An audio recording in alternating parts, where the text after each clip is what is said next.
Please welcome co-founder and joint managing director of TBO.com, Gaurav Bhatnagar, and co-founder and joint managing director of TBO.com, Ankush Nijhawan, in conversation with Skift founder and CEO, Rafat Ali.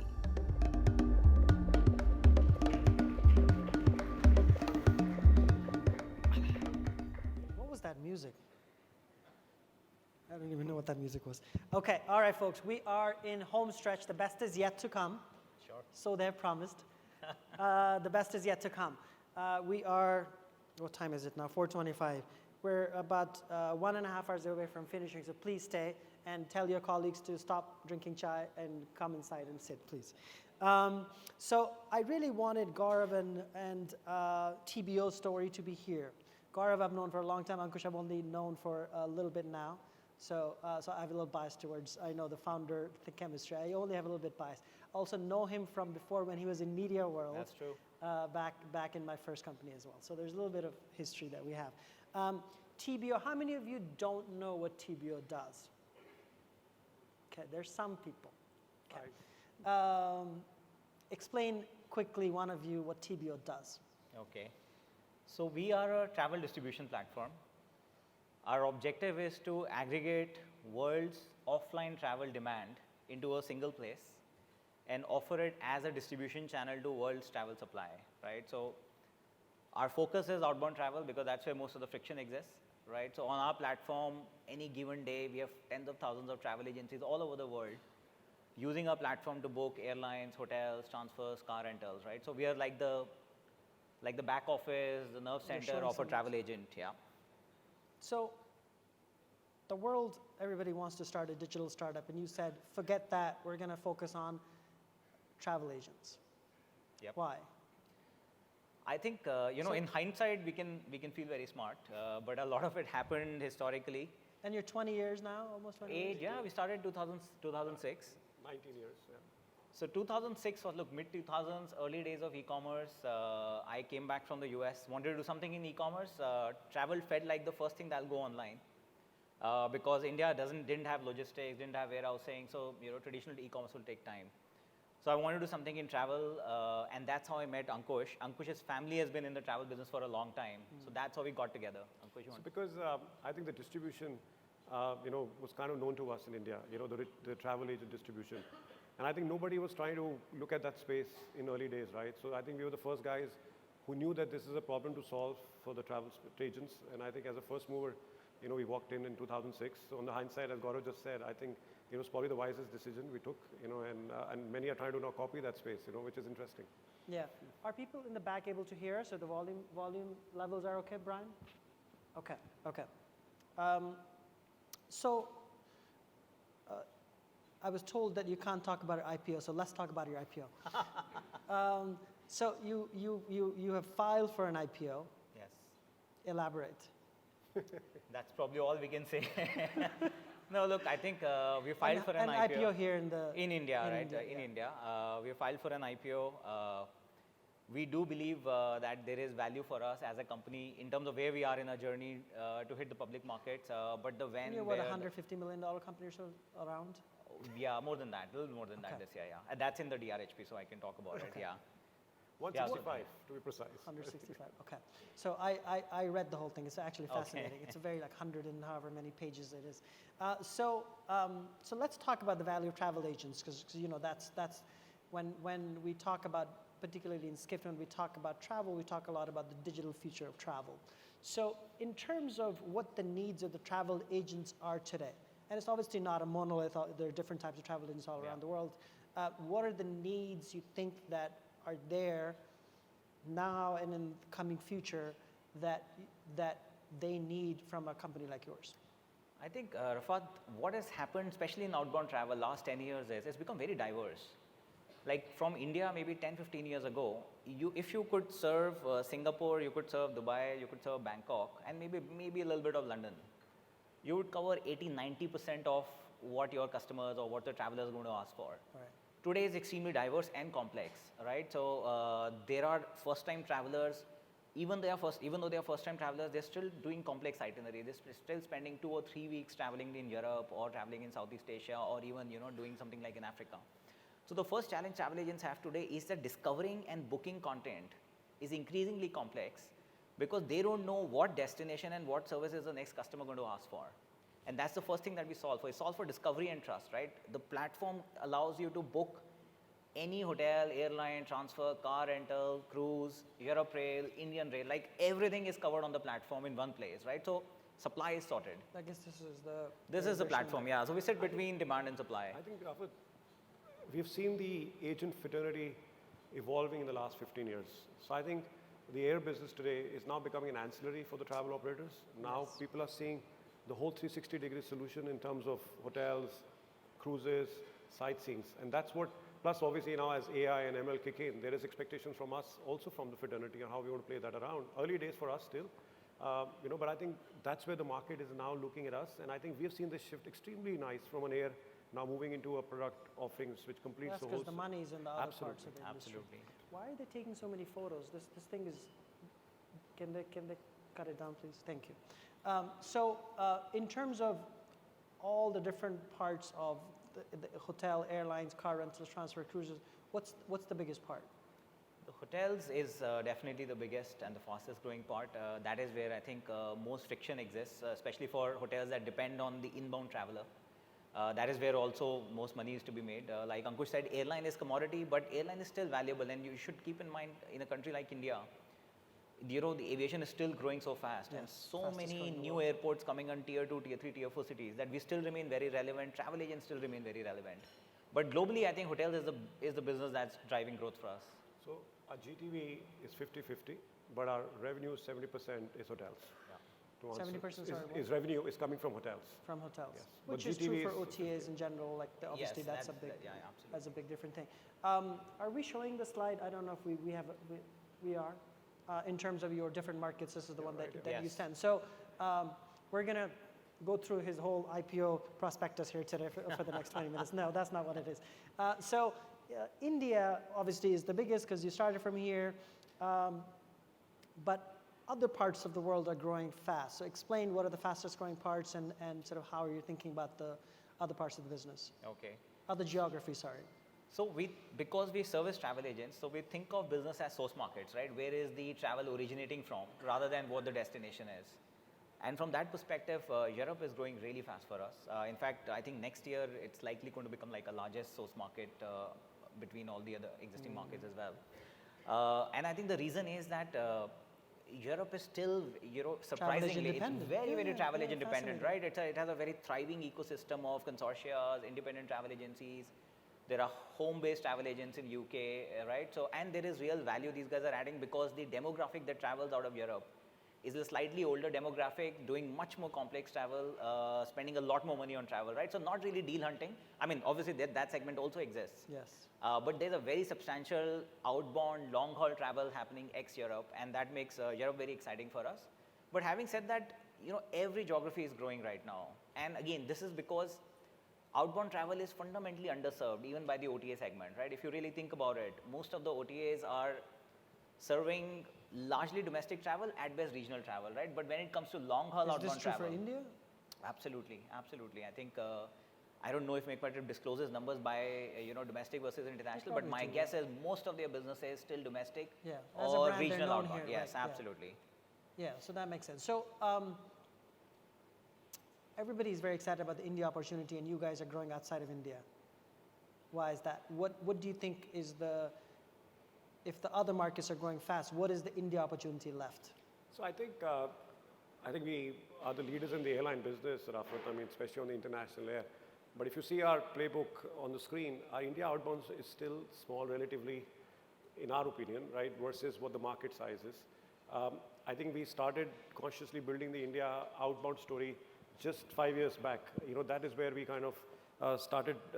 Plus, I think the whole outbound story of India post-COVID now, I think the next 10 years, this is where it's on that tip-off. It's just going to take off. And I think we were the biggest, takers in that growth.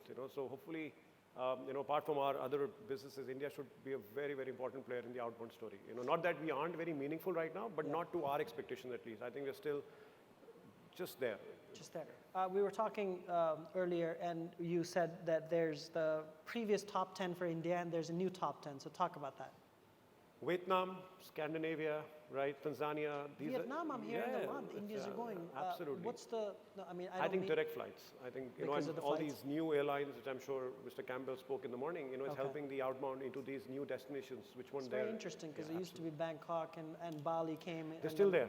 The bankers are still there, but the emerging ones are the ones, like I said, Vietnam, interesting. Tanzania, absolutely. Yeah, and so talk about it. So it's Southeast Asia, and then into East Africa, Northern Lights. I think depends who you are. If you're a first-time traveler maturing from East, you will go to Vietnam. If you're a traveler now evolving from London, Paris, you will try East Africa or Norway. So I think that's where the shift is happening, depending on the profile of the passenger and the customer. would you ever go into the consumer market? No. I think that's one promise we have to the Amongst travel yourselves? agents, amongst ourselves and to our travel agents as well, right? And to the hotels. The whole focus and the value proposition for a hotel is that once you give us this rate, it's a B2B rate, right? It's going to be visible to a travel agent who is packaging it with a flight, with a transfer, with a service. So even if you drop the rate will not be visible on an online platform, right? We will get you the high value customer who books the higher room category, spends a lot of time at your hotel, will do F&B and spa as well, right? So that's a promise to the hotel. The same promises to the travel agent is that we are never going to compete with you, right? So we will not see us taking that customer database and you wondering that what if, this database is marketed to directly by us, right? So that's a very core promise that we have. And in the business that we do, I think fundamentally running a B2B and a B2C together is very complicated. It's very complicated, yeah. And this promise is in at least 1,000 trade roadshows, by the way, not just between Gaurav and me. Not just between you guys. So acquisition is a very key part of your strategy. You've bought 4 companies. I saw the valuations as well. Nice job on the valuations on these deals. And so talk about your acquisition strategy. I'm guessing it's going to continue as you become a public company. And then you'll have more currency to obviously use that. So, Rafat, the business is very fragmented. I think one learning for us has been that B2B travel, while as a whole it is large, it's hundreds of billions of dollars of business that happens in the B2B side of things. There aren't that many companies doing even $5 billion of GTV, right? So how does it all add up? And then when you start, scratching the surface, you realize there are hundreds of small to mid-sized players, right? Between say 50 million GTV to $500 million of GTV, and there's like literally hundreds of Does such everybody players. understand what GTV means? Just Sales, right? Gross sales, right? Basically sales, yeah. Value of hotel sold, right? So that 50 million to $500 million is a sweet spot of dozens, probably hundreds of companies all over the world, completely fragmented, right? Now these businesses by themselves will often not be able to grow beyond a point because either they don't have access to global supply or they don't have access to global demand. And which is where our thesis is that, once you start building a global ecosystem where you have critical mass on the demand side, a critical mass on the supply side, if you acquire a smaller business, say it's a supply business, right, like a bed bank, like Jumbo Online is aggregating the beach product in Europe, right? That product is relevant beyond the European tour operators as well. just bought recently, We just bought it recently, right? Yeah. So the thesis is that once you plug in that supply into the global distribution ecosystem that TBO has, you will see new growth happen. Right, so our thesis is that somebody should consolidate this fragmentation because the business is tech enabled. It is not very difficult, right? If you're acquiring supply, you want to make sure that supply integrates nicely into the core platform. If you're acquiring demand, like a travel agent network, then you just want to make sure that the supply, your global supply, can plug into their demand network. So that's the thesis. We're trying to keep it simple. We've progressively, right? We did something very small, then slightly larger, Yeah, then I slightly saw larger. that, That's yeah. the way we look at it. And was Zamzam not an acquisition? No. It was a That joint was a- venture. okay. Though it was a joint venture, though we own it completely now. Oh, you don't company now. So talk about the Middle East market. It's obviously a big market for you, or continues to grow very fast. So the importance of Middle East for TBO. See, the Middle East market has been very lucky for us in a variety of ways. This is the first time when we ventured out of India. We went to Dubai, and full credit to UAE and Dubai to just the ease of doing business over there is amazing. We were also lucky that Dubai also became like the biggest destination in the world, right? Literally in the last 10 years. Isam was here this morning. He's the head of So tourism there, absolutely, right? So some of that played out for us well. It is also a very offline, a very traditional market where people really appreciate the value what a travel agent adds in terms of creating a complex itinerary. People often travel in large groups. It's very high-end luxury travel. So checks a lot of boxes on what we want to service, right? Outbound travel, luxury, high-end, long bookings, very travel agent centric market. So it worked very well for us, and I think it will continue to grow with Saudi being this new large destination. We are very heavily invested in Saudi, working very closely with the Saudi tourism as well. So our belief is that both as a origin of demand as well as a supply destination, the Middle East will remain very, very important. Do you think so? You have data on how many people are going to Saudi, I suppose, right? We have data from pre-pandemic. I think the last year data has not yet been released. But I do know that Saudi is looking at India as one of the biggest source I mean, markets. where else are they going to get the people from? Yeah, that's true. This is the part of the world that has, and India has an affinity with Saudi that, say, the West may or may not have today, at least, and it will take That's a true. while to come. Plus all the family connections and That's true. all the stuff that happens too. So, is that mainly for now religious travel, or it's all around now? It is starting to change. I think, yes, a lot of it is religious travel. But there is a genuine interest in Saudi as a destination now, genuinely as a leisure destination. They've done a great job on that they've done a great job marketing the destination. I think we Yeah. still need more flight connectivity. We still need, easier ways to get visas. But I think they are really, really, intentional about creating Saudi as an attractive, easy to visit destination from India. Yeah, they've changed a lot of policies very, very And quickly. some of the districts haven't opened till now. I know they're investing in marketing, talking to players like us, but I think they're still 2 years away to get the meaningful leisure traffic, into Red Sea, NEOM, or whatever you want to call it. Right? Let's talk. We didn't talk about this before, but the tech talent in India, from your perspective, you think it's there that understands travel, that wants to build with you, that you want to hire? What's your satisfaction level, I suppose? Is that a right question? I think the tech talent in India is incredible. I think one of the reasons we are able What is to missing? Well, I guess that's the question. Go ahead. Sorry, answer it. What is missing? I think fundamentally travel distribution is a very narrow niche space. Maybe in the whole world, maybe there are like 1,000 engineers who really understand it, right? And half of them are sitting in Palma maybe, because all the, all the bed banks are sitting over there. Yeah. So yes, I think that niche is it's very hard to find people who just understand what a GDS is, what a channel manager is, how does connectivity work. But having said that, just the talent itself is so good that for them to ramp up and understand a new domain is not very hard. I think we are very blessed to be in India, to be in Gurgaon, where access to good Your tech office is talent not is that there. far from here, It's yeah. 5 minutes from here. You're welcome. Yeah, of course you're welcome. I didn't have to say that. Also now, as we are hitting the capital markets, there's a lot of senior leadership and talent which is looking at us, Yeah. for hiring opportunities. Do you see you are a B2B company in travel, so like if you ask anybody in the streets, they won't know you. Do you see your profile changing after the IPO? So we'll go further under the shell, right? Because they always say smart people after listing don't come in public domains, right? So Gaurav and I will try to run away as much as we can. But the good thing is, Rafat, being a B2B, Ankush people... doesn't speak, by the way, on stage. It's very rare to get him on stage because he doesn't like speaking at all. Gaurav does, but yeah. So, no, it's actually opposite if you ask me. People will tell you he talks too much, but I'm not talking much today though. But I think being a B2B, I think the exposure beyond the travel ecosystem, it's not there. So I think, is it an advantage or disadvantage? I don't know, but I think it's an advantage for us, especially once you are listed in the public space. Well, I couldn't let you go without talking about AI, obviously.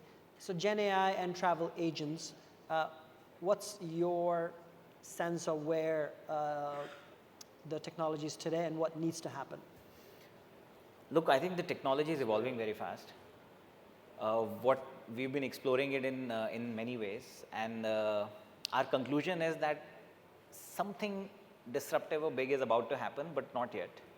And because of the fact that and travel agent and our business is very advisory in nature, right? How do you create an itinerary? What do you do for destination? And the LLMs give out great output, but it's not always accurate, Right. and which is a big problem in our business, right? So you can't say that it's 90% accurate, but I has don't to know be. which 10% is not accurate, right? Right. So while it looks very tempting, to roll out tools which sit on top of LLMs to create itineraries or create, to create advice or FAQs for travel agents and their customers, I think the technology is maybe a little bit away, but how quickly it is evolving, it could well be tomorrow that there's a solution to it. I think it's a genuine opportunity, but a threat as well. Travel agents' core value proposition is managing this complexity that comes with creating a great itinerary. And with the AI tools, definitely a lot of that heavy work can happen with the with the Chat GPT or or an LLM. So we'll have to figure out how do you use these tools to bring in what comes boilerplate outside of a tool like this, but then combine it with the human intelligence and the actual booking, right? So the actual booking still needs to happen and the coordination still needs to happen. This is my personal curiosity. I've read a bunch of IPO documents for Indian companies. They're the most complex IPO documents I've ever read. They're like 165 subsidiaries. Why is that? Like I read Ritesh's OYO document and it's like 140 different subsidiaries. Why does that happen? I'm just curious. No, I think, so we have maybe 14, 15 subsidiaries, only have which 15. is, it's only 15. So not 165, but ours is just, the nature of the business is such, right? We operate across the 5 continents. We have our own offices in dozens of countries. We collect payments in 55 currencies. So just the nature of business requires it, right? So do not think of it as any other way. I think we localize ourselves. So the local, is a philosophy, right? So if you're in Brazil, behave like a Brazilian, bank accounts, subsidiary, etc. I think that's where you're coming from, Rafat. The 14 subsidiaries, what we have on our DRHP. Yeah, I was just curious on that part. Okay, I think, what's your, we're out of time? Okay, sorry, we're out of time. But what strategy, tours and activities, there's like a tours and activities person in the room that wants to know for distributing experiences. What's your strategy on the B2B side for distributing tours and activities? Are you in that game yet? I think we're obviously integrating, with supply, whether it's our direct or third party. It's as part of our playbook because we believe ancillary plays a very important role as we move forward and obviously completes our product offerings, right? Apart from just selling hotels and air. So we are on it and I think we've done pretty well in the last 1 year integrating these offerings. But as we go forward, we'll continue to build. For example, Rail Europe, car rentals, right? Cruises, etc. So anybody in the tours activity space wants to talk to them, please talk to them. Absolutely. All right, thank you, folks. Thank Good you. luck Thank you with so the much. next few weeks. Thank you. Appreciate it.